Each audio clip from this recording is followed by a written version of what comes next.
เมื่อวันที่ 12 มกราคม ปี 2010 แผ่นดินไหวรุนแรงเขย่าเฮติเพียง 30 วินาทีทำให้มีผู้เสียชีวิตมากถึง 220,000 ถึง 250,000 คน ผู้บาดเจ็บอีกราว 300,000 คน และประชากร 1.5 ล้านคน หรือราว 15% ของประเทศไร้ที่อยู่อาศัย อาคารเรียน 80% โรงพยาบาล 50% และโครงสร้างพื้นฐานทางเศรษฐกิจ 60% พังทลายภัยพิบัติครั้งนี้ซ้ำเติมประเทศที่กำลังเผชิญกับความยากจนอย่างหนักมีรายได้ต่อหัวต่ำกว่าค่าเฉลี่ยของลาตินอเมริกาถึง 5 เท่าและต่ำกว่าประเทศเพื่อนบ้านสาธารณรัฐโดมินิกัน 6 เท่าแต่น้อยคนนักที่จะทราบว่าครั้งหนึ่งเฮติเคยเป็นหนึ่งในอาณานิคมที่มั่งคั่งที่สุดในโลกเส้นทางจากจุดสูงสุดสู่จุดต่ำสุดของเฮตินั้นเต็มไปด้วยเรื่องราวของการต่อสู้การกดขี่การแทรกแซงจากต่างชาติและวงจรความรุนแรงที่ไม่รู้จบติดตามได้ในเฮติเส้นทางสู่อิสรภาพราคาแพง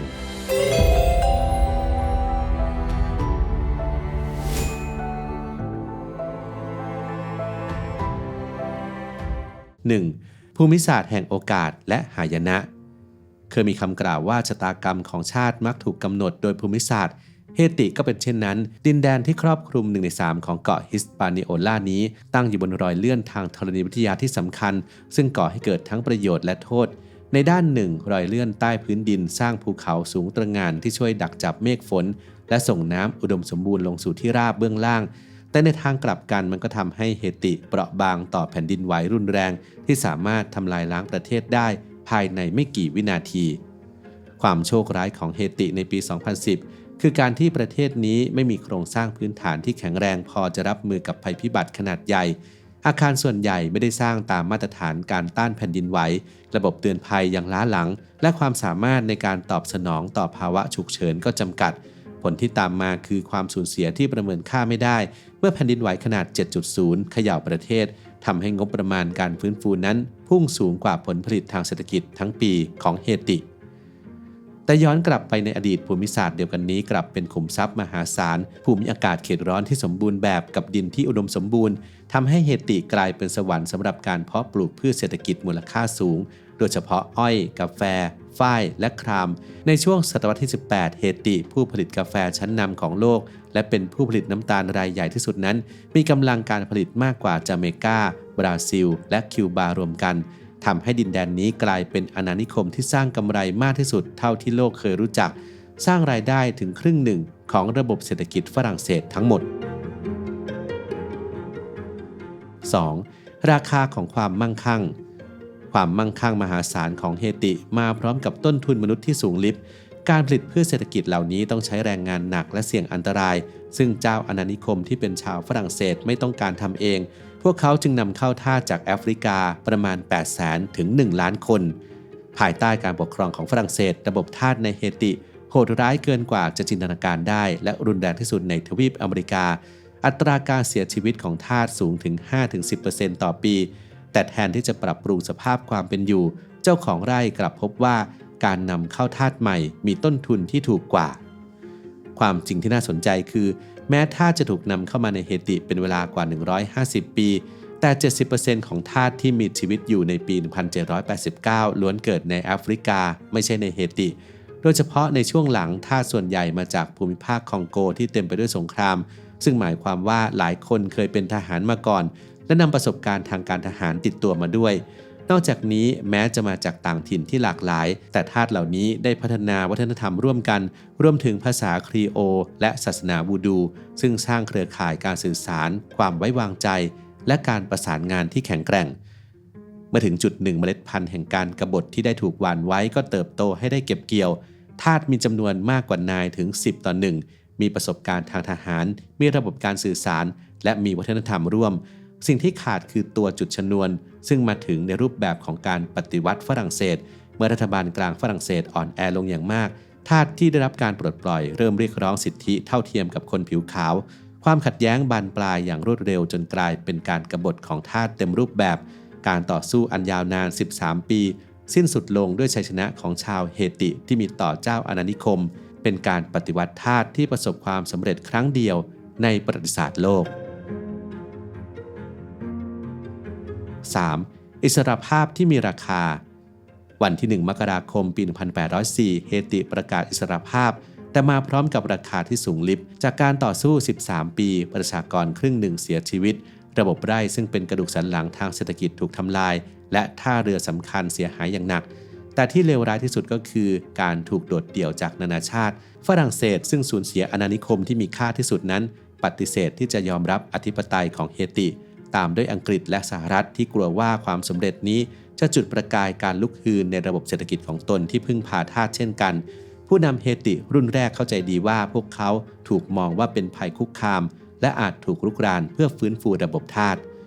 แม้ชาวเฮติจะเห็นพ้องว่าประเทศควรก่อตั้งบนหลักการแห่งเสรีภาพแต่มี2ฝ่ายใหญ่ที่ตีความต่างกันชนชั้นล่างและอดีตทาสซึ่งเป็น 97% ของประชากรเรียกร้องอำนาจควบคุมแรงงานตนเองการจัดสรรที่ดินใหม่การศึกษาและสิทธิการออกเสียงในระบอบประชาธิปไตย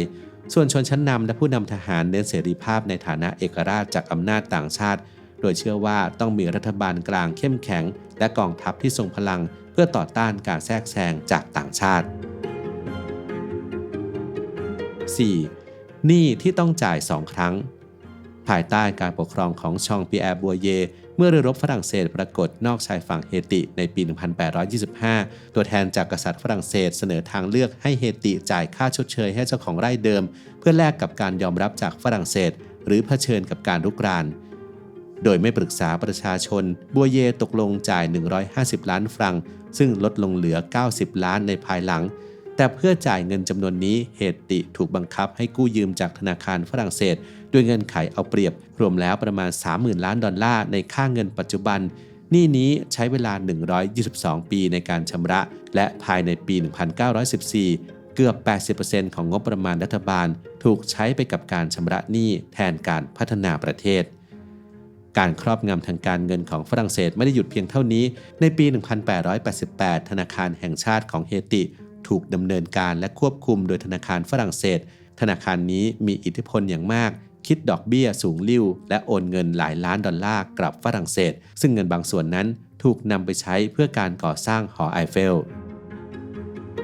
5. วงจรการเมืองและเศรษฐกิจที่ล้มเหลวเฮติให้สิทธิผูกขาดการค้าแก่พ่อค้าต่างชาติเพื่อหารายได้สนับสนุนกองทัพแต่กลายเป็นดาบสองคมกองทัพท้องถิ่นยังคงรักษาอำนาจต่อต้านรัฐบาลในศตวรรษแรกของเอกราชเฮติจมอยู่ในความขัดแย้งระหว่างรัฐบาลเผด็จการที่ทุจริตกับคนชนบทที่ต่อต้านผู้นำถึง 70% ถูกโค่นล้มหรือสังหารระบบเศรษฐกิจเองก็ล้มเหลวรัฐบาลเก็บภาษีหนักจากการค้าระหว่างประเทศแทนที่จะพัฒนาประเทศกฎหมายที่ดินบังคับให้แบ่งมรดกเท่ากันทำให้แปลงที่ดินเล็กลงเรื่อยๆส่งผลให้ผลผลิตลดลงและดินเสื่อมโทรมทำให้คนรุ่นหลังยากจนกว่ารุ่นพ่อแม่ 6. การแทรกแซงและการยึดครองในปี 1914 สหรัฐส่งทหารบุกเข้าธนาคารแห่งชาติเฮติขโมยทองคำมูลค่า15 ล้านดอลลาร์กลับนิวยอร์กแม้เฮติจะชำระหนี้ตรงเวลานี่เป็นส่วนหนึ่งของการที่สหรัฐพยายามควบคุมเศรษฐกิจเฮติปี 1915 ภายใต้ข้ออ้างสร้างเสถียรภาพและประชาธิปไตยสหรัฐส่งทหาร330 นายยึดเฮติแต่เป้าหมายจริงคือเปิดทางให้บริษัทสหรัฐเข้าลงทุนสหรัฐควบคุมทุกสถาบันการเงินแบ่งแยกเชื้อชาติบังคับใช้แรงงานและตั้งรัฐบาลหุ่นเชิดตลอด 20 ปีที่ถูกยึดครองชาวเฮติถูกฆ่าในการก่อกบฏถึง 15,000 คนแม้สหรัฐจะสร้างถนนโรงเรียนและโรงพยาบาลแต่ทำให้เกิดรัฐบาลกลางที่มีอำนาจเบ็ดเสร็จโดยไม่มีการตรวจสอบเมื่อสหรัฐถอนทหารออกไปกองทัพเฮติจึงปราบปรามประชาชนอย่างโหดร้ายและนำไปสู่ความยากจนอย่างรุนแรงของประเทศในเวลาต่อมา 7. จากเผด็จการสู่ความล้มเหลวของรัฐปัจจุบันหลังสหรัฐถอนทัพในปี 1934 ผู้นำทหารเฮติฉวยอำนาจเด็ดขาดเปลี่ยนประเทศเป็นรัฐตำรวจที่เต็มไปด้วยการทุจริตและการปราบปรามโครงสร้างพื้นฐานและโรงเรียนที่สหรัฐสร้างไว้ถูกปล่อยให้เสื่อมโทรมวิกฤตรุนแรงขึ้นเมื่อฟรองซัวดูวาลีเยหรือปาปาด็อกขึ้นสู่อำนาจในปี 1957 สถาปนาการปกครองที่โหดร้ายที่สุดในประวัติศาสตร์เฮติสมัยใหม่ดูวาลีเยควบคุมทุกอย่างผ่านความรุนแรงที่ได้รับการอนุมัติจากรัฐเขาชำระล้างฝ่ายต่อต้านในกองทัพสร้างกองกำลังทองตองมาคุสและขับไล่ชนชั้นนำ ส่งผลให้ 80% ของผู้เชี่ยวชาญอพยพออกนอกประเทศในทศวรรษที่ 1960 เขาใช้ประโยชน์จากสงครามเย็นหลังการปฏิวัติคิวบาด้วยการปราบปรามฝ่ายซ้ายและต่อต้านคอมมิวนิสต์ดึงดูดความช่วยเหลือมหาศาลจากตะวันตกในช่วงเวลาที่เขาเสียชีวิตทรัพย์สินส่วนตัวของดูวาลิเยคิดเป็นกว่า 40% ของ GDP ทั้งประเทศลูกชายของเขาชองโคลดขึ้นสู่อำนาจต่อและถูกโค่นล้มในปี 1986 ทิ้งไว้แต่คลังที่ว่างเปล่าหนี้สินมหาศาลและประเทศที่ยากจนที่สุดในซีกโลกตะวันตกตลอด 29 ปีราชวงศ์ดูวาลิเยได้ทำลายเฮติจนเหลือเพียงเปลือกแม้จะมีความพยายามสร้างประชาธิปไตยหลังจากนั้นแต่ประวัติศาสตร์ก็ซ้ำรอยเดิมด้วยการรัฐประหารซ้ำแล้วซ้ำเล่าความช่วยเหลือระหว่างประเทศที่หลั่งไหลเข้ามาถูกส่งผ่านองค์กรพัฒนาเอกชนแทนรัฐบาลเพื่อหลีกเลี่ยงการทุจริตแต่กลับทำให้รัฐอ่อนแอลงเมื่อเกิดภัยพิบัติต่อเนื่องรัฐบาลไม่สามารถควบคุมสถาบันพื้นฐานได้ส่งผลให้แก๊งยึดครองประเทศการเลือกตั้งถูกยกเลิกหลังการลอบสังหารประธานาธิบดีในปี 2021 และ 40% ของประชากรเผชิญกับความอดอยากสถานการณ์ในเฮติในปัจจุบันยังคงเผชิญกับความท้าทายอย่างมากโดยเฉพาะอย่างยิ่งการขยายอำนาจของแก๊งเฮติได้แต่งตั้งฟริสอัลฟอนชองเป็นประธานาธิบดีคนใหม่ของสภาบริหารชั่วคราวซึ่งเขาสัญญาว่าจะเพิ่มการมีส่วนร่วมทางทหารและฝึกอบรมเจ้าหน้าที่ใหม่กว่า 3,000 คนเพื่อจัดการกับปัญหาการขาดแคลนบุคลากรองค์กรระหว่างประเทศได้เริ่มส่งทหารเข้ามาเพื่อสนับสนุนการรักษาความปลอดภัยแต่แก๊งยังคงควบคุมพื้นที่อย่างต่อเนื่องทำให้เกิดการพลัดถิ่นของประชากรกว่า 1 ล้านคนการเลือกตั้งที่วางแผนไว้ในปี 2026 ยังคงเป็นเป้าหมายสำคัญความยากจนของเฮติเกิดจากหลายปัจจัยรวมกันทั้งภูมิศาสตร์การแสวงหาประโยชน์จากต่างชาติและเผด็จการกระนั้นเรื่องราวของพวกเขายังเป็นพยานถึงจิตวิญญาณอันไม่ย่อท้อและการแสวงหาเสรีภาพอย่างไม่ลดละเป็นความหวังว่าวันหนึ่งชาวเฮติจะได้รับอิสรภาพที่พวกเขาต่อสู้มากกว่า2 ศตวรรษ